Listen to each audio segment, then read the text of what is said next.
Hi everyone, welcome to my YouTube channel SPN education. Good morning. तो कैसे हैं आप सब? अच्छे होंगे, ठीक है ना। तो कल हम लोगों ने पढ़ा था सामान्य हिंदी में जो पहला चैप्टर है व्याकरण, उसमें हमने कल स्वर के बारे में देख लिया था और आज हम लोग व्यंजन के बारे में देखेंगे, ठीक है ना। आज हम लोग व्यंजन के बारे में पढ़ेंगे, ओके, ठीक है। तो ये व्यंजन किसे कहते हैं? सबसे पहले हम लोग ये जानेंगे कि व्यंजन किसे कहते हैं, ठीक है। वे वर्ण जो स्वरों की सहायता से बोला जाता है उसे व्यंजन कहते हैं, ठीक है ना। वे वर्ण जो स्वरों की सहायता से बोला जाता है, ठीक है ना। जो स्वरों की सहायता से बोली जाए, ठीक है। बोली जाए, समझ गए। व्यंजन किसे कहते हैं? तो व्यंजन उसे कहते हैं ऐसा वर्ण जो स्वर की सहायता से बोला जाता है, ठीक है ना, उसे ही हम लोग व्यंजन कहते हैं। समझ में आ गए। तो सबसे पहले हम लोग जानेंगे कि व्यंजन कौन कौन से होते हैं, कितने होते हैं, किसके आधार पे कौन सा व्यंजन बोला जाता है, ये हम लोग देखेंगे, ठीक है ना। तो सबसे पहले हम लोग ये जानेंगे अस्पर्श व्यंजन, ठीक है। अस्पर्श व्यंजन कौन कौन से होते हैं, समझ गए। अस्पर्श व्यंजन कौन कौन से होते हैं, ठीक है ना। सबसे पहले क वर्ग,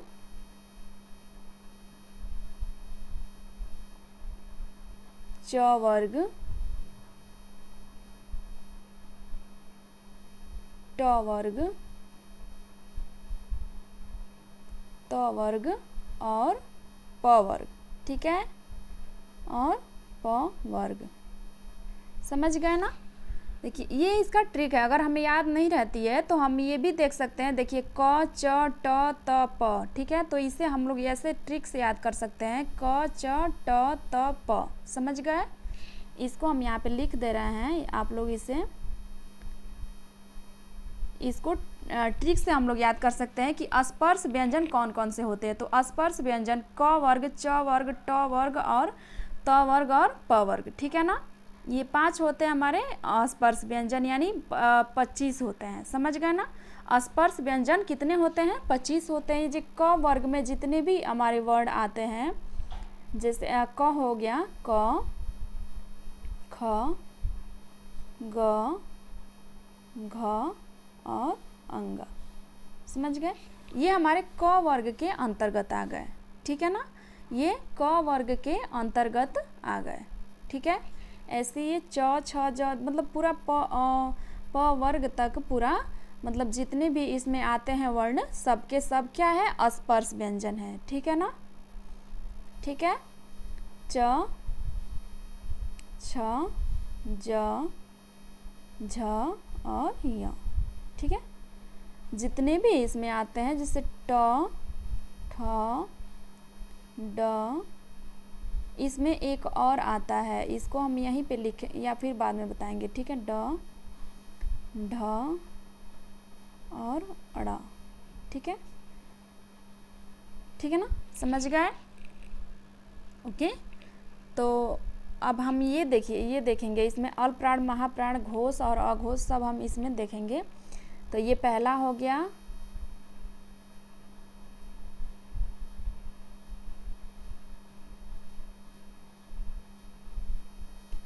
ये पहला हो गया,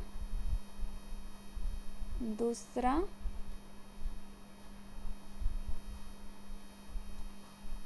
तीसरा, चौथा और पांचवा, ठीक है ना। ये हो गया पहला, दूसरा, तीसरा, चौथा और पांचवा। समझ गए, ठीक है ना। समझ गए इतना। तो देखिए जैसे कि हमने अभी बताया कि जो क वर्ग, च वर्ग, ट वर्ग और त वर्ग और प वर्ग जितना होता है ना, इसमें 25 होता है। जैसे 5 इसमें हो गया, 5 ये लाइन हो गया ना 5, तो 5 5 5 25 25, ठीक है ना। तो 25 होता है हमारा अस्पर्श व्यंजन, ठीक है। समझ गए।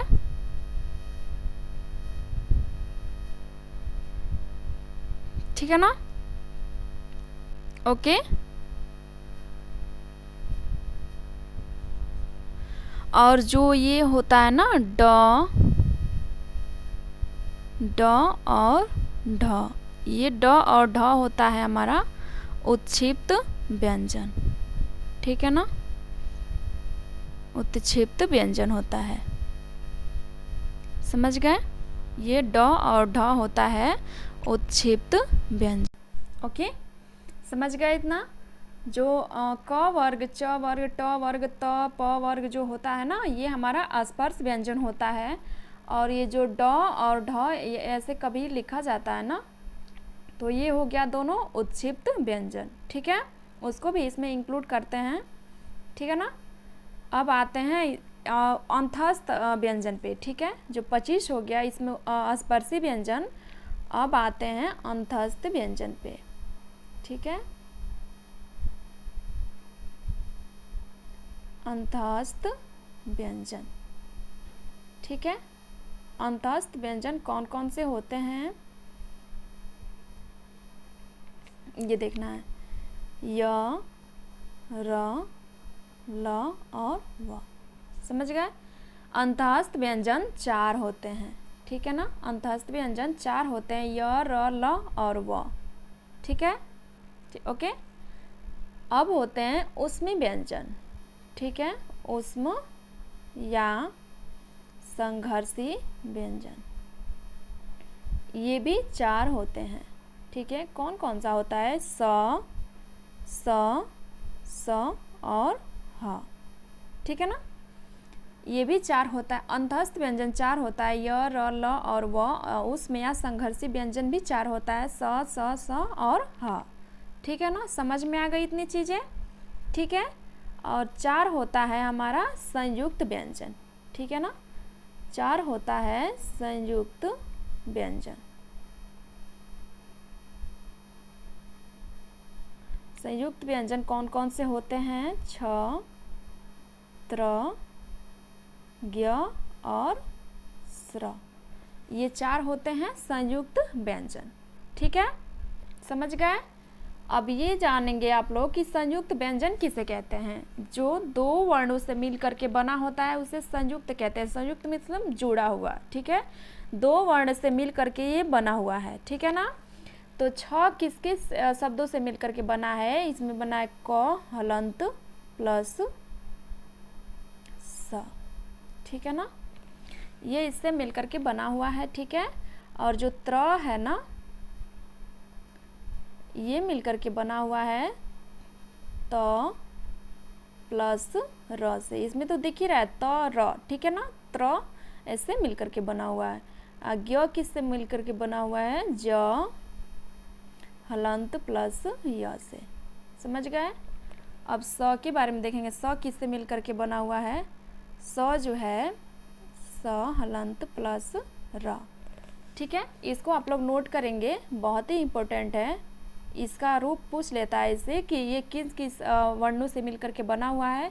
तो ये हमें क्या होती है, बहुत ज़्यादा मतलब ज़रूरी है इसको याद करना। ठीक है ना, ये भी हम लोग भूल जाते हैं कि कहाँ पे हलंत रहेगा, किस वर्ड में हलंत रहेगा, किस में नहीं रहेगा। तो सबसे पहले हम लोग याद रखेंगे जो पहला इसमें जो वर्ड होगा ना उसी में हलंत रहेगा। देखिए सब में पहले में हलंत है और लास्ट वाले में नहीं है। ठीक है, समझ गए। ठीक है ना, इतना समझ में तो आ गई। संयुक्त व्यंजन जो है छ, त्र, ज्ञ और स्र है, ये किन किन वर्णों से मिल करके बना हुआ है ये हमने समझा दिया। ठीक है, अब आगे हम लोग चलेंगे कुछ नोट्स के बारे में। कुछ नोट बना करके ऐसे हम लोग देखेंगे इसमें कि क्या क्या इसमें दिया हुआ है।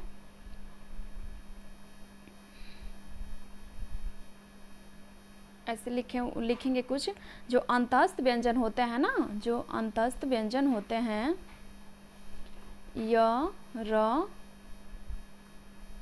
ल और व। ठीक है, तो इसमें जो य और व होते हैं ना, जो य और व होते हैं वो अर्ध स्वर बोले जाते हैं। ठीक है, य और व जो है ये अर्ध स्वर बोले जाते हैं। इसको आप लोग कहीं नोट डाउन करेंगे अपने कॉपी में, अर्ध स्वर होते हैं। ठीक है, जो अंतःस्थ व्यंजन के 4 वर्ण होते हैं य, र, ल, व, तो उसमें जो य और व है ना, ये हमारा जो य और व है ये अर्ध स्वर होते हैं। ठीक है, समझ गए। अब ये कैसे होते हैं इसका कुछ एग्जाम्पल है, जैसे एग्जाम्पल इसका है, जैसे में लिखा जाता है ऐसे कौवा। ठीक है, ये कौवा ऐसे लिखा जाता है, तो कहीं कहीं पे क्या लिखा जाता है, ऐसे लिखा जाता है। ठीक है ना, तो ये स्वर में आ गया ना, ये वो जो है अ की जगह पे आ गया तो स्वर हो गया। तो स्वर हो गया, पूरा स्वर नहीं, ये आधा स्वर है। ठीक है ना, अर्ध स्वर के रूप में हम लोग व को भी इंक्लूड करते हैं। ठीक है, समझ में आ गई। ये पूछा जाता है क्वेश्चन कि य व अर्ध, मतलब इसमें क्वेश्चन दे देगा कि अर्ध स्वर होते हैं, य दे देगा या फिर वो दे देगा। ठीक है, ऑप्शन में तो हमें देखना होता है इसमें, तो याद रहेगा तभी ना, य और वो क्या होता है, अर्ध स्वर होता है। समझ गए। ठीक है ना, जैसे कि जैसे कुआं, हम लोग ऐसे कुआं लिख दिए, कुआं, तो इसको भी ऐसे लिखा जाता है। ठीक है, समझ गए। अब इसका य का कुछ एग्जाम्पल दे रहे हैं। य का एग्जाम्पल है, य का एग्जाम्पल जैसे हमने ये लिख दिया, य का एग्जाम्पल जैसे लिख दिया महिलाएं। ठीक है, ये महिलाएं लिख दिया, समझ गए। ये हो गया, ए हो गया, ये नहीं, ये स्वर है। ठीक है ना, तो हम लोग ऐसे भी लिख सकते हैं, सॉरी, ये। ठीक है ना, यह जो है स्वर के जगह पे आ गया। ठीक है, समझ गए। इसका मतलब कैसे होता है, समझ गए ना, कैसे इसका यूज हो रहा है, समझ गए। ए की जगह पे यह आ गया, यानी ये अर्ध स्वर कहलाएगा। ठीक है, समझ गए। उसके बाद हम लोग देखेंगे दूसरे नंबर का, जो हमने य, र, ल, व लिखा था, य, र, ल और व जो लिखा था, इसमें हमारा य और व समझ में आ गया है, क्योंकि ये अर्ध स्वर है। ठीक है ना, ये अर्ध स्वर है, ये समझ में आ गया। अब बच गया र और ल। तो र जो है ना, र, इसको लुंठित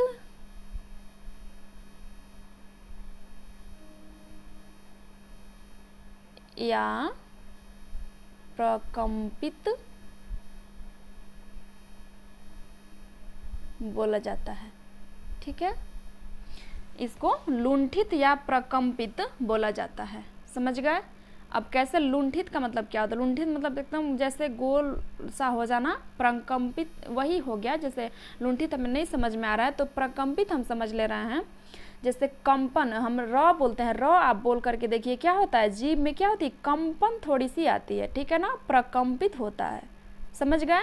तो इसीलिए हम लोग र को क्या बोलते हैं, लुंठित स्वर या प्रकंपित स्वर बोलते हैं। समझ गए। ठीक है ना, लुंठित या प्रकंपित वर्ड जो होता है हमारा र होता है। ठीक है, ये बहुत बार पूछा हुआ एग्जाम में कि लुंठित वर्ड किसे कहते हैं, तो र को ही लुंठित कहा जाता है। समझ गए। ठीक है, और उसी को प्रकंपित भी कहा जाता है। अब हमारा बच गया ल। ठीक है, तो ल को हम लोग क्या कहते हैं, ल को जो है वो कहा जाता है पार्श्विक व्यंजन। ठीक है ना, ल को कहा जाता है पार्श्विक व्यंजन।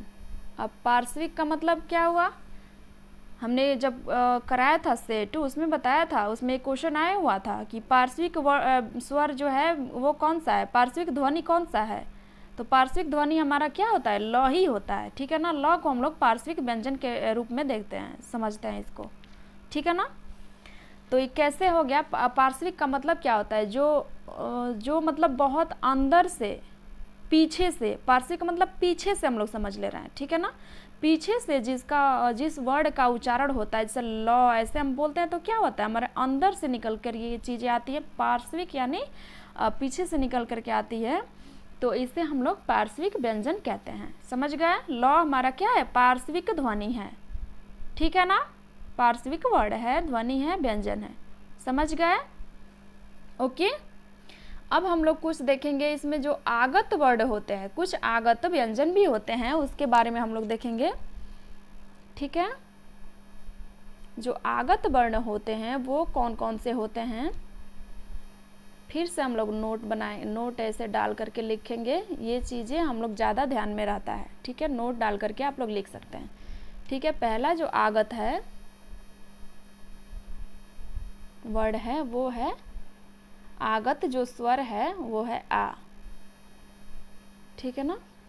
ये जो आ है ये स्वर है, ठीक है। हमने उसमें स्वर में कल बताया नहीं था आगत स्वर के बारे में। तो जो आ, ये वाला आ है ना, आ लिखे ऊपर से ऐसे चंद्र बिंदु टाइप का लगा दिया, उसमें बिंदी नहीं रहेगा, इसमें बिंदी नहीं रहेगा, ऐसे बिंदी जो होता है वो नहीं रहेगा, बस ऐसे ही रहेगा। और इसका यूज कहाँ कहाँ होता है इसको देख लेते हैं एग्जाम्पल के बारे में। एग्जाम्पल के थ्रू देखिए, इसका यूज होता है डॉक्टर ऐसे लिखते हैं तो डॉक्टर के ऊपर ऐसे लगाते हैं ना, जैसे हमने लिख दिया जैसे हमने लिख दिया कापी, तो कापी हम ऐसे थोड़े इस पे ऐसे लगाते हैं ना। फिर यह हमने लिख दिया ऐसे टॉफी, इस पे भी हमने ऐसे लगा दिया, तो इसका यूज यहाँ पे होता है। ये क्या है, ये आगत स्वर। आगत का मतलब क्या होता है, अब हम ये भी जानेंगे कि आगत का मतलब क्या होता है। आगत का मतलब ये होता है कि आया हुआ, ठीक है, कहीं से लिया गया है, कहीं से आया हुआ है ये, तो इसे हम लोग आगत स्वर कहते हैं। मतलब दूसरे देश के भाषा से लिया गया है, यानी आगत स्वर है, ठीक है। पहला हमारा स्वर जो है, स्वर में ये आया हुआ आगत स्वर है आ, जिसका यूज भी हमने बता दिया। अब हम लोग आगत व्यंजन के बारे में देखेंगे। दूसरा नंबर,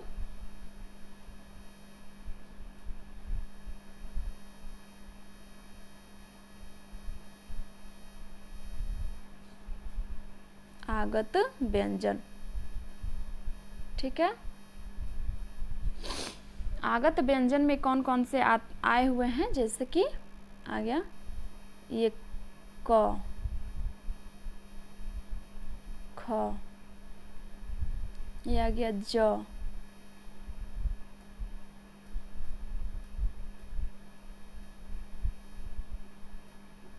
ये आ गया ज, ठीक है।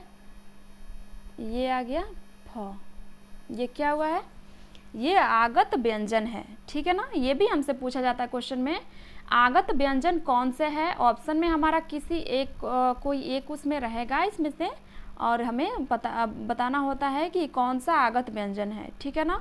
तो जिसके नीचे बिंदी लगा हुआ है ना, ये आगत व्यंजन है, समझ गए। आया हुआ, कहीं से दूसरे देश से, दूसरे भाषा से लिया गया ये व्यंजन है, तो इसको हम लोग आगत व्यंजन कहते हैं, समझ गए ना। अब इसका भी एग्जाम्पल ये कहाँ यूज होता है, इसका एग्जाम्पल जैसे हम लोग लिखते हैं ऐसे जफर, तो ऐसे नहीं लिखते हैं, जो ऐसे यहाँ पे लगा देते हैं, ठीक है ना। तो ये हमें समझ में नहीं आती कि ये कहाँ से आ गया, तो ये क्या हुआ है, आया हुआ है, यानी आगत व्यंजन है, ठीक है ना, आगत व्यंजन है, समझ गए। आगे चलते हैं हम लोग। अगला जो है, आगे हम लोग देखेंगे जो वर्ण हमारे होते हैं, जो व्यंजन होते हैं, वो किस किस आधार पे कितने होते हैं, ये देखेंगे हम लोग, ठीक है ना। तो सबसे पहले हम लोग जानेंगे घोष और अघोष वर्ण, ठीक है। पहला है हमारा, पहले घोषत्व के आधार पर व्यंजन का वर्गीकरण, ठीक है। घोषत्व के आधार पर व्यंजनों का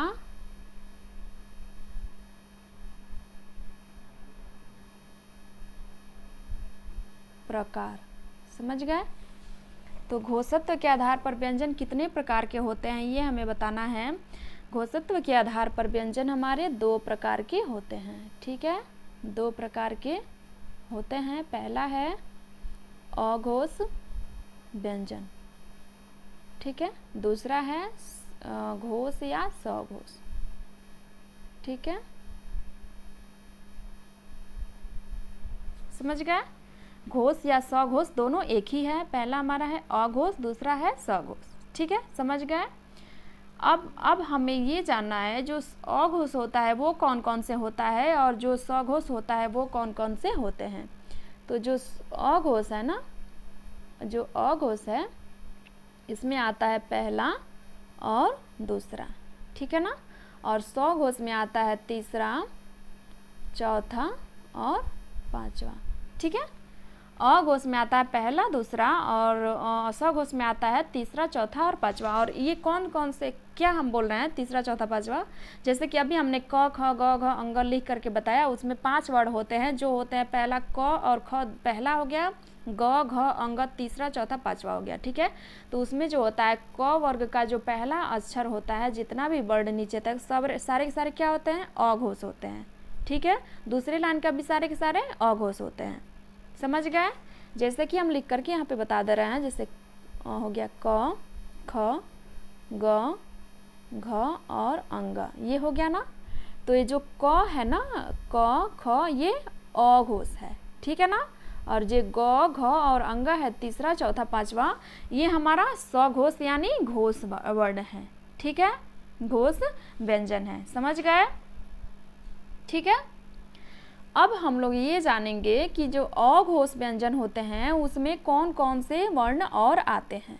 ठीक है, और अ घोष वर्ण जो व्यंजन होते हैं वो 13 होते हैं, कुल 13 होते हैं।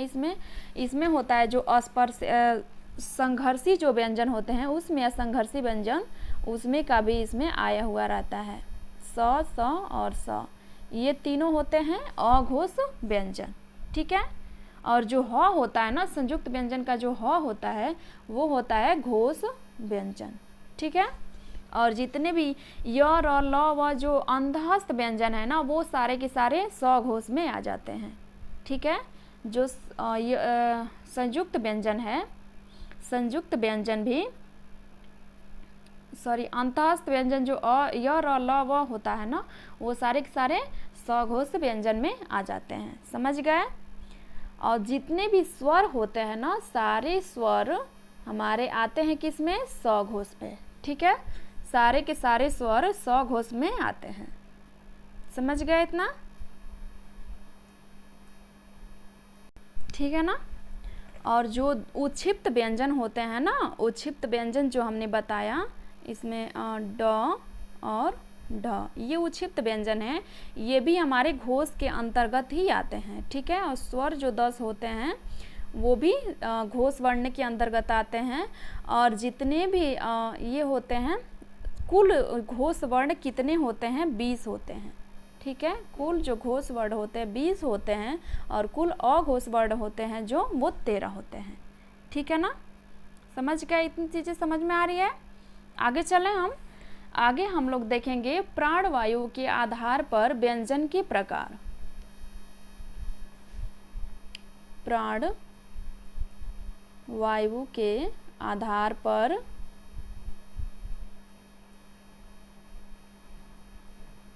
व्यंजन के प्रकार। ठीक है ना। जो प्राण वायु के आधार पर व्यंजन के प्रकार कितने होते हैं? 2 प्रकार के होते हैं। ठीक है, ये इसमें भी 2 प्रकार के ही होते हैं। समझ गए? पहला होता है अल्प प्राण और दूसरा होता है महाप्राण। ठीक है, अल्प प्राण और महाप्राण। अब हम लोग ये जानेंगे जो अल्प प्राण और महाप्राण होते हैं वो कौन कौन से होते हैं। तो इसके लिए हमें लिखना पड़ेगा। वैसे तो आप लोग अगर कभी पढ़े होंगे तो पता ही होगा कि क्या क्या होते हैं, फिर भी हम बता दे रहे हैं क्योंकि इस जो टॉपिक जो चल रहा है ना, इसके बाद आपको कहीं भी कोई भी कन्फ्यूज़न नहीं आएगी। ठीक है, इतना हमें आशा है। ठीक है ना। इसको अच्छे से आप लोग पढ़ लेंगे तो फिर आप कभी भूलेगी नहीं, और ना इसके बाहर का कभी भी कोई भी क्वेश्चन में हिंदी का जो प्रश्न है वो आएगा। ठीक है ना, इससे बाहर कहीं से नहीं आएगा। आप लोग बस इसी को अच्छे से पढ़ते चलें, जो हम टॉपिक दे रहे हैं उसके अनुसार आप लोग इसका तैयारी करते चलें, तो क्या होगा, कहीं इससे बाहर का क्वेश्चन नहीं देगा। ठीक है ना, इतना हम पूरा गारंटी ले रहे हैं। समझ गए? तो अब हम जानेंगे कि जो अल्प प्राण और महाप्राण होते हैं वो कौन कौन से होते हैं। ठीक है ना, ये जानेंगे हम लोग। जो अल्प प्राण होते हैं वो होते हैं पहला, तीसरा और पांचवा। ठीक है, ये अल्प प्राण हो गए। समझ गए? जो दूसरा और चौथा होते हैं वो होते हैं महाप्राण। ठीक है, समझ गए ना। अब यहाँ समझते हैं, पहला, तीसरा और पांचवा। और हमारा अल्प प्राण है और महाप्राण है दूसरा और चौथा। ठीक है, दूसरा और चौथा हमारा महाप्राण है और पहला, तीसरा और पांचवा क्या है? अल्प प्राण है। समझ गए? ठीक है, इतना क्लियर है कि जो पहला, तीसरा और पांचवा होता है वो अल्प प्राण होता है, दूसरा और जो चौथा होता है वो हमारा महाप्राण होता है। ठीक है, समझ गए? तो अब हम लोग ये जानेंगे इसमें भी जो संयुक्त वो जो अंतःस्थ वर्ण जो होता है, अंतःस्थ व्यंजन, वो हमारे अल्प प्राण के अंतर्गत आते हैं पूरे के पूरे। ठीक है, य, र, ल और व, ये सब जो भी जितने चारों हैं ना, ये सब अल्प प्राण के अंतर्गत आते हैं। ठीक है, अब ये अल्प प्राण और महाप्राण होते क्या है, पहले ये हम लोग डिफाइन करेंगे। जो अल्प प्राण होते हैं, अल्प प्राण, प्राण का मतलब वायु होता है और अल्प मतलब कम। ठीक है, तो जो क है ये हमें बोलने में थोड़ी सी वायु निकलती है, हमारे मतलब थोड़ी सी एनर्जी लगती है, कम अल्प मात्रा में वायु निकलता है, जिससे हम लोग क बोलते हैं, क, ग, अंग, थोड़ा सा निकला। और जैसे महाप्राण मतलब महा मतलब बहुत ज़्यादा, प्राण मतलब वायु, जिसको बोलने में बहुत ज़्यादा वायु निकले वो होता है, वो हो गया क्या बोलते हैं, महाप्राण। ठीक है ना? तो जैसे मैं ख बोल कर देखिए, क बोले, क, ख, ख बोलने में ज़्यादा एनर्जी लग रहा है, ज़्यादा वायु लग रहा है, तो ये हो गया महाप्राण। ठीक है ना? समझ गए इतना? ठीक है, तो जो जितने भी ये हमारे अंतःस्थ व्यंजन होते हैं, य, र, ल, व, वो हमारे अल्प प्राण के अंतर्गत आते हैं। ठीक है ना? और जितने भी ये ऊष्म या संघर्षी व्यंजन जो चार होते हैं ना, स और ह, ठीक है ना, ये सारे के सारे महाप्राण के अंतर्गत आते हैं। ठीक है, ये चारों के चारों महाप्राण व्यंजन के अंतर्गत आते हैं। समझ गए? और जितने भी स्वर होते हैं, सारे के सारे स्वर आते हैं अल्प प्राण के अंतर्गत। ठीक है, सारे जितने भी स्वर हैं हमारे 10 के 10 सभी के सभी अल्प प्राण के अंतर्गत आते हैं। ठीक है ना? समझ गए? ठीक है, अब हम लोग देखेंगे उच्चारण के स्थान पे। ठीक है, उच्चारण स्थान हम लोग देखेंगे, उच्चारण स्थान इसका कौन कौन सा होता है। ठीक है ना?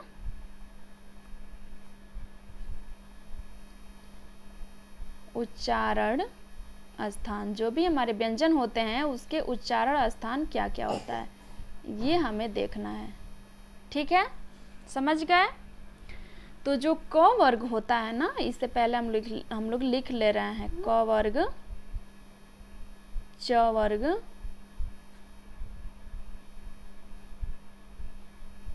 ट वर्ग, त वर्ग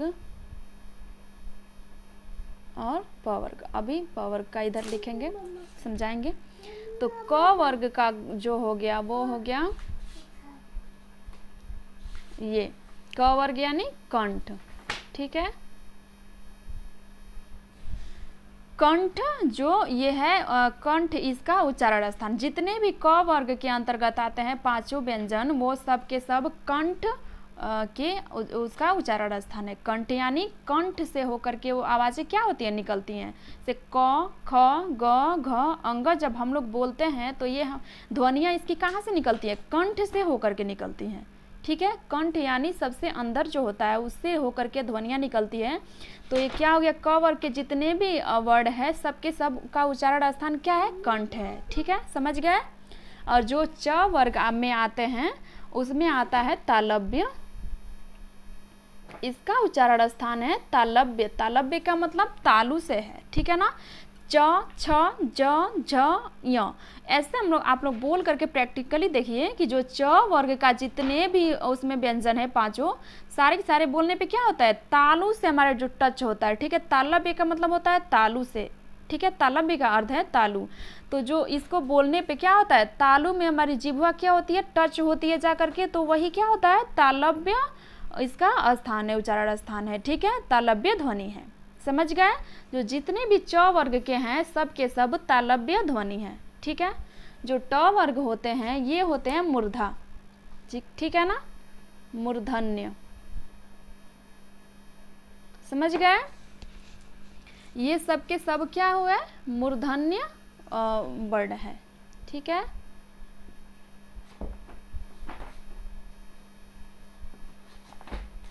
मूर्धन्य हो गए। अब ट वर्ग के इसको भी प्रैक्टिकली कर लेते हैं, जैसे ट, ठ, ड, ढ, ड़, ठीक है। ऐसे हम लोग बोलें ट, ठ, तो ट बोलने पे क्या होती है, जीभ हमारी मुड़ जाती है। मूर्धन्य यानी इससे हम लोग रखेंगे मुंह और इससे लिखेंगे मुड़, ठीक है ना। हमारी जीभा क्या हो रही है, मुड़ जा रही है, ठीक है। तो इसका हम लोग ट वर्ग का जो है ट, ठ, ड, जीभा मुड़ जा रही है, तो इससे हम लोग मूर्धन्य में रखेंगे, ठीक है। मूर्धन्य के स्थान, इसका उच्चारण स्थान है मूर्धन्य, ठीक है, समझ गए, ठीक है ना। और जो त वर्ग का है ये है हमारा दंत्य, ठीक है। दंत्य कैसे, जैसे त, थ, द, ध, न, जैसे हम लोग त बोलेंगे तो क्या होती है, हमारी जीभवा जो है वो दांत से आकर के टच हो रही है, ठीक है। जीभ जो है वो दांत से आकर टच हो रही है, तो क्या हुआ, ये सारे के सारे दंत्य इसका उच्चारण स्थान हो गया, ठीक है। दंत्य ध्वनियाँ हैं, समझ गए, ठीक है ना। जितने भी त वर्ग के पाँचों आ रहे हैं सारे के सारे दंत्य वर्ग के आ रहे हैं, ठीक है। अब हमारा प बच गया है, प बच गया है, तो प का क्या हुआ, ओष्ठ्य हो गया, प वर्ग का ओष्ठ्य हो गया, ठीक है। आप लोग लिख लेंगे, इतना छोटा पड़ जा रहा है कि इसमें लिखा ही नहीं पा रहा है। प वर्ग का हमारा ओष्ठ्य, जैसे प, फ, ब, भ, म, ऐसे पांचों के पांचों वर्ग जब हम लोग बोल रहे हैं प वर्ग का, तो क्या हो रही है, हमारी लिप्स जो है ना वो टच हो रही है, तो उसमें क्या हुआ, ओष्ठ्य वर्ण हो गया, ठीक है। ओष्ठ्य वर्ण हो गया, प वर्ग का उच्चारण स्थान क्या हो गया, ओष्ठ हो गया, समझ गए, ठीक है ना। अब हम लोग इसमें स्वर को भी मिला लेंगे। जो स्वर है वो किस उच्चारण स्थान के अंतर्गत आ रहा है, तो जो अ है, जो अ है ना, अ, आ और ह और विसर्ग, ये विसर्ग है, विसर्ग का चिन्ह है। अ, आ, ह और विसर्ग जो आते हैं वो कंठ के अंतर्गत आते हैं, कंठ ध्वनिया के अंतर्गत आते हैं, समझ गए, ठीक है ना, समझ गए। जो कंठ, ठीक है, अ, आ, ह और विसर्ग क्या हुआ, हमारा कंठ उच्चारण स्थान के अंतर्गत आ गया, ठीक है ना। और जो तालव्य के अंतर्गत आता है ई, य और स, ठीक है, ये तालव्य के अंतर्गत आ गया, ठीक है। अब मूर्धन्य के अंतर्गत आता है री, र और ये स, ठीक है ना, ये आ गया मूर्धन्य के अंतर्गत, ठीक है, ठीक है। जो मूर्धन्य के अंतर्गत आता है, मूर्धन्य जो उच्चारण स्थान है उसके अंतर्गत ये हमारे स्वर में जो आता है री, ये इसमें र आ गया और स आ गया, ठीक है ना। ये अंतःस्थ व्यंजन का र आ गया और उष्म व्यंजन का स आ गया, ठीक है। इसके अंतर्गत मूर्धन्य के अंतर्गत ये भी हमसे पूछा जाता है, एक एक वर्ड दे देता है, उसमें पूछा जाता है, क्वेश्चन बना करके दे देता है, तो इसको हमने इसी में साथ में ही इसको समझा दिया, ठीक है। इस तरह एक एक वर्ड समझाने मुश्किल हो जाता है, तो एक ही साथ में आप लोग इसको नोट डाउन कर लेंगे ताकि कभी भूले नहीं, ठीक है ना, समझ में आ गया। और जो दंत्य के अंतर्गत आता है, इसको अच्छे से लिखना पड़ेगा, दंत्य के अंतर्गत आता है, दंत्य के अंतर्गत आता है ल और स, ठीक है, ल और ये स आता है हमारा दंत्य के अंतर्गत, ठीक है। दंत्य जो उच्चारण स्थान है उसके अंतर्गत आता है ल और स, ठीक है। अब हमारा बच गया ओष्ठ्य, जो प वर्ग होता है उसका वो ओष्ठ्य उसका उच्चारण स्थान होता है, तो इसमें भी एक ये आता है उ और उ, जैसे कि हमने कल वृत्त करके कुछ पढ़ाया था, उसमें उ जो होता है ओठ का गोल आकृति बनना, यानी कि वो होता है, ठीक होता है, ठीक है ना, जो हमने समझाया था। तो उसमें भी ओष्ठ्य के अंतर्गत हमारा क्या होता है, उ और बड़ा उ आता है इसमें, समझ गए, ठीक है ना। अब जो हमने इसमें बताया था संयुक्त जो स्वर होते हैं हमारे संयुक्त स्वर, उसमें आते हैं ओ और अ, ठीक है ना। इसका भी उच्चारण स्थान हमें पता होना चाहिए। ये किस किस शब्दों से मिल करके बना हुआ है, ये चीज़ें हमें समझ में आनी चाहिए, उसके बाद हम इसको डिफाइन करेंगे। ठीक है, पहले इसको देख लेते हैं। ठीक है ना, जैसे ये ओ हो गया और अ हो गया। ठीक है, तो ये किन किन शब्दों से मिल करके बना हुआ है? अ प्लस अ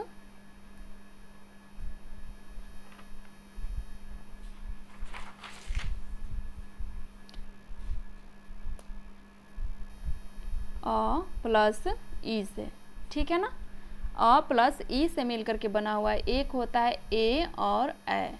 ठीक है, तो ये किन किन शब्दों से मिल करके बना हुआ है? ये अ प्लस ई से, सॉरी ये यहाँ पे ई नहीं रहेगा, यहाँ पे ऊ रहेगा, हम भूल गए थे।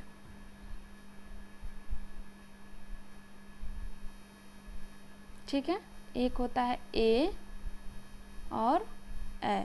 ठीक है, तो इसका उच्चारण स्थान होता है, उच्चारण स्थान बताएंगे बाद, पहले बता रहे हैं ए अ प्लस ए से मिल करके ई से मिल करके बना होता है। ठीक है, तो अ का उच्चारण स्थान होता है कंठ प्लस ऊ का उच्चारण स्थान होता है ओष्ठ। ठीक है, इसका हम ट्रिक बता रहे हैं, इस तरीके से आप लोग अगर इसको देखेंगे तो ज़्यादा अच्छे से समझ में आएगी। ठीक है, तो इसका उच्चारण स्थान हो गया अ का उच्चारण स्थान हो गया कंठ और ऊ का उच्चारण स्थान हो गया ओष्ठ। ठीक है ना, समझ में आ गई।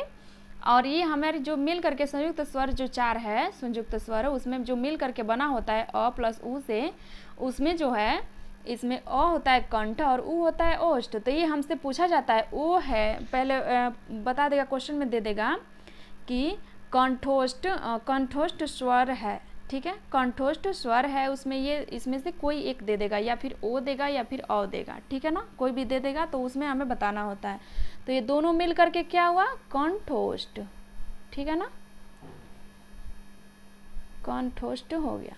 ठीक है, कंठ प्लस ओष्ठ मिल करके कंठोष्ठ हो गया। तो कंठोष्ठ हमारे वर्ण कौन कौन से है? ओ और अ जो है कंठोष्ठ स्वर है। ठीक है, समझ गए। अब हम लोग ये देखेंगे, जो अ है ये हो गया कंठ, इसका जो उच्चारण स्थान हो गया कंठ प्लस ई का उच्चारण स्थान हो गया तालु। ठीक है, तो इसको मिला करके क्या हुआ? कंठ तालु।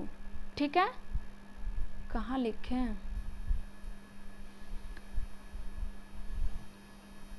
ए प्लस ए, इसका जो है अ प्लस ई कंठ प्लस तालु, मिला करके हो गया कंठ तालु। ठीक है, तो जो ए और ए देता है ना, ये हमसे पूछता है, तो ये कंठ तालु स्वर है। समझ गए, ए और ए जो है वो कंठ तालु स्वर है। अब सारे के सारे हमारे स्वर व्यंजन सभी का उच्चारण स्थान हो गया है, हमारा बचा हुआ है व। ठीक है, वो बचा हुआ है, वो कहीं उसका उच्चारण स्थान हम नहीं बताए हैं, क्योंकि वो अकेला होता है, वो किसी में मिला जुला नहीं होता है। तो उसका जो व का उच्चारण स्थान होता है वो हमारा होता है दंतोष्ठ। ठीक है, दंतोष्ठ होता है उच्चारण स्थान व का। समझ गए, जो व का उच्चारण स्थान होता है दंतोष्ठ होता है। ये कैसे होता है? व आप लोग बोल के देखिए, व तो क्या होता है? दांत और ओठ में क्या होती है? टच होती है, कॉम्बिनेशन करके हमारा व निकल रहा है। तो ये हो गया इसका उच्चारण स्थान दंतोष्ठ। बहुत से पेपर में पूछा जाता है कि दंतोष्ठ व्यंजन है, उसमें ये दे देगा, तो वो हमारा क्या है? दंतोष्ठ व्यंजन है। ठीक है ना, समझ गए, क्लियर हो गया? ठीक है, ओके। तो आज के लिए बस इतना ही, अब मिलेंगे अगले वीडियो में अगले टॉपिक के साथ। Okay, bye bye, take care.